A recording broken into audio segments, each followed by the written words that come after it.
And they give it, and leaping, and going to the end zone for the touchdown is Nick Chubb. Yeah, this one's going to be on the pot simmering for a while. We all got to own it. I'm going to wear this, and I'm going to be better for this one. We're not going to blow in the wind, and I think that's the sentiment that I want to relay to you guys. You know, the last couple of games hadn't unfolded the way that we would like, but we're in a no-blink business, particularly if we believe in what it is that we do and the people that we're doing it with. Sometimes you just got to show steely resolve and smile in the face of adversity that the last couple of games' results have produced for us, and roll our sleeves up and get back to work. And I know that we're all pretty hacked off that we hadn't won the last 2 games, and we realize that football is our game and our business is winning, and so we got to get back to business. Here we go. This pass is caught, and that's a touchdown. That's the way to work. Come on. He's hit and sacked. The Steelers win the football game. Let's go. Come get it. You know what it is. This one is in the history books. Here we go. Welcome to the 84 Lumber Mike Tomlin Show. Hi everybody, I'm Missy Matthews and welcome to the 84 Lumber Mike Tomlin Show. The Steelers are getting ready to host the New York Jets at home on Sunday after welcoming back several alumni to celebrate the team's 90th anniversary. Maybe some home cooking and having former players on hand will help the team break their 2-game losing streak. They had a long weekend following the loss in Cleveland on Thursday night, so let's send it over to Bob Pompeani and Coach Tomlin to discuss how the Steelers can get back on track. Bob. All right, Missy, thanks very much. And we welcome you into week 4 of the Mike Tomlin Show. And head coach Mike Tomlin is here. And I notice you're sporting the Cam's kindness week. You don't want him to be too kind on the field, but what he does off the field must make you as a head coach very proud. Yeah, I don't think we have to worry about him bringing kindness to the workplace location. But, man, he embraces the leadership role that he holds. He's great within the organization, but he's even better within the community. And so I thought it was appropriate to support him. Well, he's been outstanding, one of the best in the business, and certainly one of those Walter Payton Man of the Year candidates, it seems, on a yearly basis. All right, let's talk about this week. It's the New York Jets coming into town. They're coming off a loss to the Bengals. They also beat the Browns in Cleveland. Zach Wilson looks like he may be coming back, but Joe Flacco could also play. Tell us about the preparation with 2 and the differences that both present. First, Zach is somewhat of a mystery to us. We haven't been in the stadium with him, and so, we have what we've seen on video from a year ago. We expect it to be a natural maturation process and growth and development since last year, obviously. But what we have in the immediate is Joe on tape, and obviously we're very familiar with Joe. I'm sure they're glad they have him under the circumstances, and he's been a really good component of what they've done thus far. We'll talk more about what else the Jets present in terms of matchup issues, but let's go back to the game in Cleveland. You had the game halftime lead. All of a sudden, things changed in the second half. What was the difference between the first and second half? The offense seemed to put together 2 pretty good drives, but in the second half, not so much. They controlled the game. They really did. They had 2 really substantial drives offensively where we couldn't get off the field, and really it came down to Nick Chubb really kind of controlling the game, and it became a possession game. And you can't allow that to happen on Thursday night ball when you're working on a short week. Usually the defense that's on the field the most is the team that has a chance to die on the vine on Thursday night, and unfortunately it was us. Felt like we were starting to control it in the second quarter. Najee was starting to control the game, but Chubb controlled the game in the second half, and that's why it unfolded the way it unfolded. Let's talk about the offense. You have concerns a lot. I heard you earlier this year talk to us about the first 4 weeks as kind of a feeling out process about what your team has and also what other teams have. What have you learned about your offense, and what concerns do you have about it at this point? Obviously I have concerns. We need to move the ball more fluidly and score more points. But I've seen evidence of improvement in those areas each and every week. And so I'm encouraged from that perspective. There's a fine line between scrapping things and trying different things and staying committed to where you are. And for me, the variable is, am I seeing enough evidence of improvement? And I have through the first 3 weeks. And so from that standpoint, I'm comfortable. We just got to keep our head down and eliminate the outside noise and keep working. Mitch Trubisky so far, your assessment of what, did you expect more from him after 3 games, or how has it played out? I think I can assess his performance in the same way I outlined the offensive performance. You know, he's been better each and every week, and I've seen enough evidence of continual improvement for me to be encouraged. And so we're going to keep working with him as well. Is he stepping up in the pocket enough? I mean, we're watching tape, and you guys are the pros at this, but when you watch it, it looks like he's trying to move away from it as opposed to at times not stepping up. At times, you know, and that's a fundamental thing, and that's an area that he can improve in, certainly. All right, what about the run game? The offensive line, by all accounts, is getting better. You said that a couple of weeks ago. But yet the numbers aren't maybe what you want in the run game. What has to happen there, and how much does Jaylen Warren factor in on, you know, your usage of him? You know, I think he showed some things, what he's capable of on Thursday night in Cleveland. He's going to continually grow and carve out a niche for himself. Much like I described the other areas, I feel the same way about the run game. I thought the run game was better, and particularly in a hostile road game environment on Thursday night. Again, we just didn't get enough opportunities. We didn't win enough possession downs on offense, and Cleveland did. So the time of possession was where it was. And when it's like that and you don't get enough snaps, it's difficult for the run game to impact the game in the ways that it can, but I definitively saw signs of it, particularly in the second quarter of the football game. There was kind of an OBJ moment there for George Pickens with an unbelievable catch. I guess that's an indication of what his talent level is. What did you think of that catch that he made along the sideline? I don't think any of us were shocked by it, to be quite honest with you. We need to see more of it. We need to put him in position to make more of those, and obviously that's an agenda of ours, but I don't know that any of us who were in Latrobe and been a part of team development were shocked by that display of talent. You mentioned also Chubb in the run game of Cleveland. You knew going in they were going to be effective, or at least they have been. Even without T.J. Watt, do you expect more from your defense in terms of stopping the run, which was a problem last year, or what were the issues in that game? You know, first you got to give some credit to Nick Chubb and company. I think everybody that plays the Cleveland Browns anticipates him being a significant component, yet and still in most weeks he is. And that was the case on Thursday night. We didn't do enough. We didn't put our guys in good enough position. Our guys didn't make enough solid tackles, and that's the life, you know. You miss a tackle, he goes for 25. You're in the wrong schematics, he goes for 25. It doesn't take much for him to do what it is that he does and for them to do what it is they do. And so not where we want it. We accept responsibility for that, but I don't know that we're discouraged. We just got to roll our sleeves up and get back to work and get better. Health is always an issue in any NFL game. Going into this one, do you have any health issues that may impact this? That's not something that we're overly focused on in terms of who's not at our disposal. We tend to focus our energies on who is available to us and how to play to our collective strengths and minimize our weaknesses based on that component of the variable. And so we're excited about putting that plan into action this week. All right, it's a big game coming up. It's the Steelers hosting the Jets at Acrisure Stadium. You'll see it on KDKA. When we come back, Missy, we'll talk to Coach Tomlin about the Jets more in depth. Missy, back to you.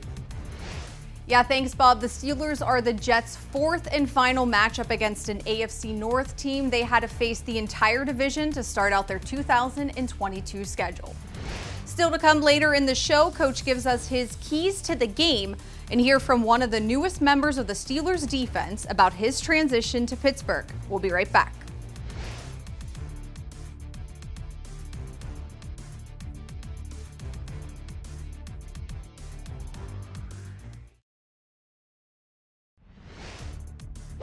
Welcome back to the 84 Lumber Mike Tomlin Show. Are you 84 Lumber material? Visit 84lumber.com/careers to learn more. Welcome back, everyone. The Steelers and Jets are both sitting at 1-2 heading into week 4. New York, however, has not had much luck in Pittsburgh over the years. The Steelers have a 10-1 record versus the Jets in the Steel City. And for more on tomorrow's matchup, let's send it back over to Bob and Coach. Bob. All right, Missy, thanks. Jets come in here off a loss to Cincinnati. You look at their team, Coach, aside from the quarterbacks, they have some pretty good position players who make plays. I want to start with their tight end, Ty Conklin. He seems to be a guy who's emerging into something pretty good for that team. Yeah, big free agent acquisition for them. Played really well in Minnesota a year ago. But they also have CJ at the tight end position from Cincinnati, who they also acquired in free agency. So they got really good depth and versatility at that position, and you see it in a lot of their personnel distributions, a lot of multiple tight end sets, 2 and 3 tight end personnel groups. And the wide receivers, they brought in Corey Davis. They have some young kids there who have made plays, specifically last week and in Cleveland. What's your concern with them, and what challenges do they present? They got a diverse group. The rookie out of O State is becoming a critical component of what they do. You see him featured on possession downs. You see him featured in red zone. It's obvious that Joe has got a really good comfort zone with him. As you mentioned, Corey Davis has been there a couple of years now, and we remember him from Tennessee. They got some guys that you got to contend with. They're capable of spreading the ball around to a number of eligibles. They use a variety of personnel groups, and I'd be remiss if I didn't mention the running back tandem. Carter's a good back, second-year guy out of North Carolina, and he's really big in the screen game. All right, let's talk about the offensive line, because like all teams, there are ebbs and flows and things that happen, injuries, whatever. They seem to be still trying to figure out who they are. As a result, last week I thought Cincinnati took advantage of them to the tune of some sacks. What can you do defensively to get to the quarterback? You know, they're playing with some backups at the tackle position, but they're rock solid on the interior. Vera Tucker is an interior guy. Tomlinson is an interior guy, both former first-rounders. And so their issues have been at the tackle position, but you've also seen some schematics from them to minimize that impact on the game. The utilization of the tight ends that we mentioned is additional blockers in the play-action passing game being an example of that. Their defense, capable of making some big plays. We've seen it in some of these games this year. What's the best strategy going against their defense? You got to neutralize those bigs inside. Williams and Rankins are catalysts for what they do, both former first-rounders. Both of them are power players who happen to be athletic. We got to do a good job of dealing with those guys. They got some good guys on the edge. I really think if you analyze the front is a big-time catalyst for what they do. Those two interior guys, but also Carl Lawson, former Cincinnati Bengal, we're familiar with. Johnson's a former first-rounder who's a rookie from Florida State, whose role is emerging in the same ways that some of the offensive young talents' roles are emerging here in recent weeks. And obviously, C.J. Mosley, former Baltimore Raven, is the guy that's the green dot and kind of an all-situations player in the middle of the defense on the second level. We didn't see Pat Freiermuth last week until late in the game. Was that a result of something Cleveland was doing, and can you use him more against this team, especially in the middle of the field? You know, we certainly can. You know, we always want to use Pat regardless of circumstance, but, you know, it happens over the course of 60 minutes, and we don't push the panic button if it doesn't happen in the first few minutes. They got some things, there's several agendas that we manage over the course of a football game, but rest assured, as the games unfold, particularly in situational ball, Pat's a significant component of what we do. Zach Gentry's another guy who seems to be growing into his role. Yeah, he hasn't been utilized all that much. Is he somebody who's on the cusp of maybe becoming a regular part of your offense? No question, but I don't know that stats bear his contributions. You know, he's a bigger guy, and his contributions are more in the blocking component as opposed to the, you know, number of receptions and yards and things of that nature, although he has made a few plays in that space for us as well. Down the field, we saw a couple of plays last week that were left on the table, a couple of deep balls that were pretty well thrown. Do you expect to do that more as the weeks go on? We're always a group that's trying to stretch the field vertically. I think it's a component of good offense. You make teams and defenses particularly defend the field vertically and horizontally. You don't want to play in a closet, and consistently attacking the field vertically and throwing the ball down the field is a component of that. One of the things that I think people have talked about is conservative look for this offense. Is that the result of just, you know, maybe plays not executing the right way, or is it really a conservative base to start this season? You know, I think it's a component of multiple things, and none of these conversations are ever really, you know, simple or one variable. Two out of our 3 games have been in divisional road stadiums, and that being a component of it. Us coming together as a collective and finding our rhythm has been a component of it. And so there's a lot of reasons why we've, you know, absorbed the posture that we've absorbed to this point, and, you know, we're just going to keep working. All right, work on Sunday. The Jets in town. Should be an interesting game for the Steelers, who try to get to 2-2 in the AFC North with a game against the Jets. We'll have more coming up. The keys to the game later in the broadcast. Right now, Missy, let's send it back to you. Yeah, thanks, Bob. The Steelers offense has been talking about getting off to a fast start all week, and it could be a major key for them on Sunday. The Jets have only had one lead so far this season, and it was only for the last 22 seconds of their win over Cleveland.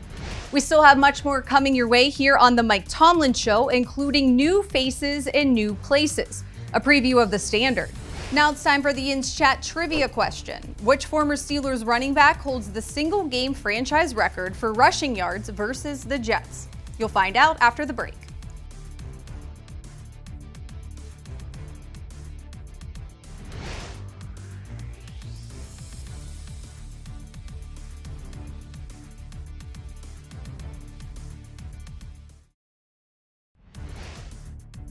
Welcome back to the 84 Lumber Mike Tomlin Show. Your Yins Chat trivia answer is Barry Foster. Yins Chat is the Steelers' official predictive and trivia game. Answer questions, make picks, and win prizes. Play Yins Chat exclusively on the Steelers' official mobile app. The Steelers' defense is the most veteran unit on the team, and there's a newcomer, Miles Jack, who came here this offseason, who's making himself quite at home in Pittsburgh. In the latest episode of The Standard, he gives us an inside look at how he views his new teammates and coaches. Take a look. Against the Browns in Week 3, Jack became the first Steelers player with 10 or more tackles in 3 consecutive games since James Farrior in 2008.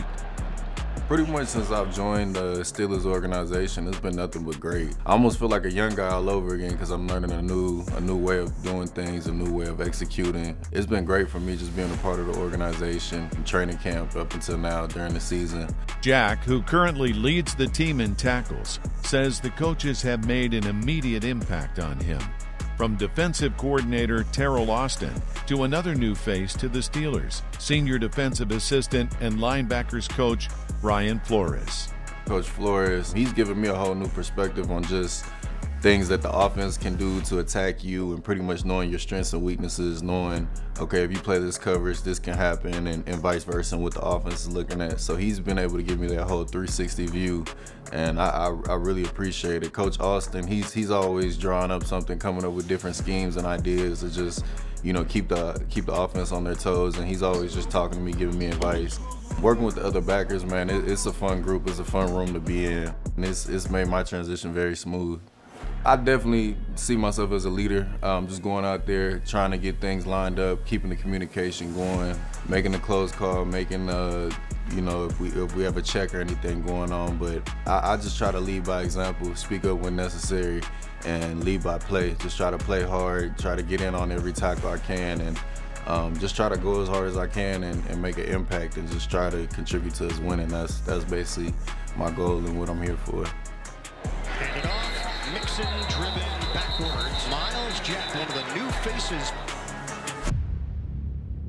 After having 3 head coaches in 6 seasons with the Jaguars, Jack is now learning from one of the best in head coach Mike Tomlin. All right. What's up? Who working today? Man, it's a beautiful day in the neighborhood. Don't get caught less than ready. Just the things that I've been learning from him and his experience, the way his mind and the way he looks at the game and the way he breaks things down, it's unlike anything I've ever experienced. That's making routine plays routinely. Unblocked linebackers make tackles. Even when he speaks, you know, he commands the room. He always has something to say that's of value. Like, he's not gonna say anything just to kill time. I write down a lot of the things he says just because there's little quotes that apply not only to football but to life as well. So it's been really great just seeing him and how he navigates and how he coaches and how he structures his team. It's really brilliant. It's cool to be a part of. I'm glad to be here. Man, look at these young studs working over here.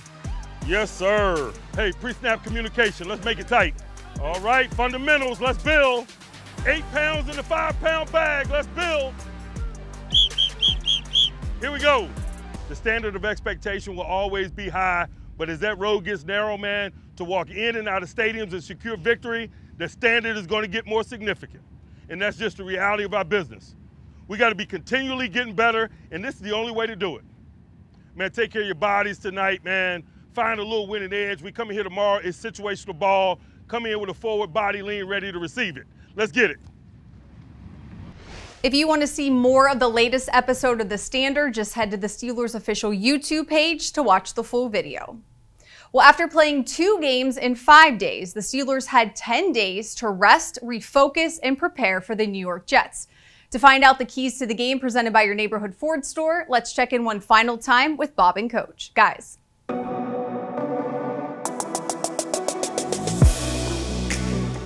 All right, Missy, let's talk about having sort of a mini bye week early in the season. Good or bad for your team at this juncture? You know, whether it's at the beginning or middle or end, I don't know that I've ever run into these additional days that you can't find good use for, and it doesn't feel like it's appropriate. You know, for us, man, it's an opportunity to continue to analyze our division of labor and the utilization of people, to analyze how we're coming together in all 3 phases, what's trending in the right direction, what's not. And so from that perspective, it was good. It was also good for our young guys to take a step back and exhale and get a sense of some of the things that they've done to this point and what a 7-day cycle to performance looks like, and analysis of some of the things they've done on a personal level to this point and from a professionalism standpoint. Biggest key offensively for you tomorrow against the Jets? For us, I think it's just starting fast. We can't warm up to the action, and that always includes winning possession downs, and a component of that is being in manageable ones. And so we got to start fast. We got to win possession downs. We got to be on schedule in order for those things to happen. You also utilize tempo. When you do, it seems to work. Is there a chance you may use more tempo at different parts of this game? Yeah, tempo is a weekly function of what we do. The question is how, as opposed to, you know, whether or not we do. All right, defensively. Zach Wilson's coming back. I know you like to face rookie quarterbacks. You haven't seen him. Is there an unknown quality that you like or don't like when you're facing a young quarterback if it's him? You know, getting a feel of his in-stadium mobility is always a component of the matchup that's uneasy when you haven't been in the stadium with a quarterback. Obviously, he's coming off of a lower body injury, so that could be compromised in some way.